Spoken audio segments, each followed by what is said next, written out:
इस वीडियो में हम एक्सरसाइज 1.2 का क्वेश्चन 4, 5 एंड 6 अटैम्प्ट करेंगे। तो सबसे पहले क्वेश्चन 4 है find the negative of the matrices. इसको ऐसे फाइंड करते हैं कि जो भी मैट्रिक्स गिवन होगा उसके जितने भी एलिमेंट्स होंगे उस मैट्रिक्स के अंदर उनका साइन को चेंज कर देंगे तो हम नेगेटिव ऑफ द मैट्रिक्स हासिल कर लेंगे। जैसे ए मैट्रिक्स का नेगेटिव ऑफ मैट्रिक्स फाइंड करना है तो वो क्या होगा, नेगेटिव ए। और वो क्या होगा, जैसे 1 है ना, 1 प्लस में था तो ये -1 हो जाएगा। अब 0 है वो ना प्लस होता है ना माइनस होता है तो उसमें कोई चेंज नहीं आएगा। और जो -1 है वो +1 हो जाएगा। तो ये नेगेटिव ऑफ मैट्रिक्स ए हो गया। अब बी मैट्रिक्स 2 0 0 -1, तो इसका नेगेटिव ऑफ बी क्या होगा, 2 जो है वो पॉजिटिव 2 था तो वो -2 हो गया। 0 एज इट इज़ रहेगा, -1 +1 में चेंज हो गया। उसके बाद सी मैट्रिक्स सी था 2 6 3 2, तो इसका नेगेटिव ऑफ सी क्या हुआ, -2 -6 -3 -2, क्योंकि सारे पॉजिटिव थे।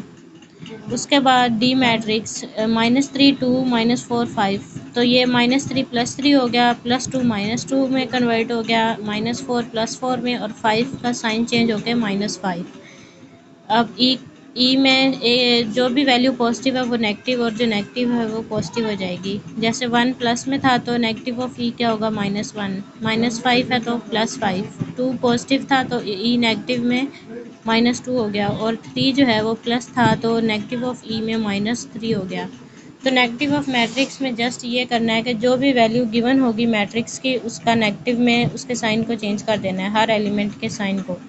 उसके बाद है find the transpose of the each matrix. Transpose होता है कि अगर वो मैट्रिक्स कॉलम्स में है ना, कॉलम्स को रो में चेंज करना, और अगर मैट्रिक्स रो फॉर्म में है तो उसको कॉलम में चेंज करना। जैसे ए मैट्रिक्स कॉलम मैट्रिक्स था तो इसका ट्रांसपोज क्या होगा, रो मैट्रिक्स। बी मैट्रिक्स जो है वो रो मैट्रिक्स था तो ये कन्वर्ट होकर कॉलम मैट्रिक्स में चेंज हो गया।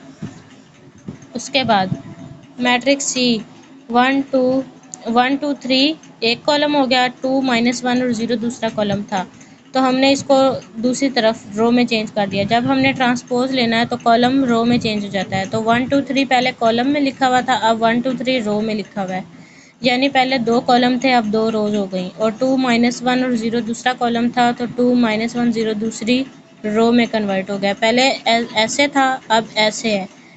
उसके बाद डी मैट्रिक्स 2 3 0 5, 2 3 पहली रो, 0 5 दूसरी रो, तो जब हमने ट्रांसपोज लिया तो ये हो गया 2 3 पहला कॉलम और 0 5 दूसरा कॉलम, यानी रोज इनटू कॉलम। उसके बाद ई मैट्रिक्स भी सेम 2 3 -4 5, 2 3 पहली रो थी, -4 और 5 दूसरी रो थी, तो जब हमने ट्रांसपोज लिया तो ये कॉलम में चेंज कर दिया। 2 3 कॉलम पहला हो गया और -4 और 5 दूसरा कॉलम हो गया। एफ मैट्रिक्स, एफ में क्या था 1 2 3 4, तो 1 और 2 पहले रो थी, अब 1 और 2 कॉलम है। पहले 3 और 4 रो थी एफ में, और एफ ट्रांसपोज में 3 और 4 कॉलम हो गया।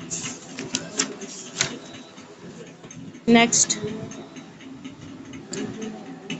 Verify that if A is 1 2 0 1 and B is equal to 1 1 2 0, then A transpose का ट्रांसपोज इक्वल टू A हो और B ट्रांसपोज का transpose equal to B matrix हो। तो हम इसको सॉल्व कैसे करेंगे, A ट्रांसपोज का ट्रांसपोज, पहले फर्स्ट पार्ट, तो A is equal to 1 2 0 1, A का ट्रांसपोज लिया, 1 और 2 पहले रो में थे फिर कॉलम में हो गए, 0 1 पहले रो था फिर कॉलम हो गया।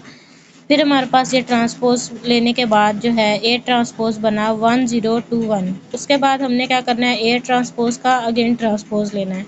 तो 1 0 पहले रो में था ए ट्रांसपोज में, तो ए ट्रांसपोज में क्या हो गया, ये 1 0 कॉलम हो गया, और 2 1 पहले रो थी फिर 2 1 कॉलम हो गया। जब हमने इसका ए मैट्रिक्स का ट्रांसपोज लिया उसके बाद अगेन ट्रांसपोज लिया तो हमारे पास अगेन ए मैट्रिक्स आया। तो हमने यहाँ से प्रूव कर लिया कि ए ट्रांसपोज का ट्रांसपोज इक्वल टू ए है।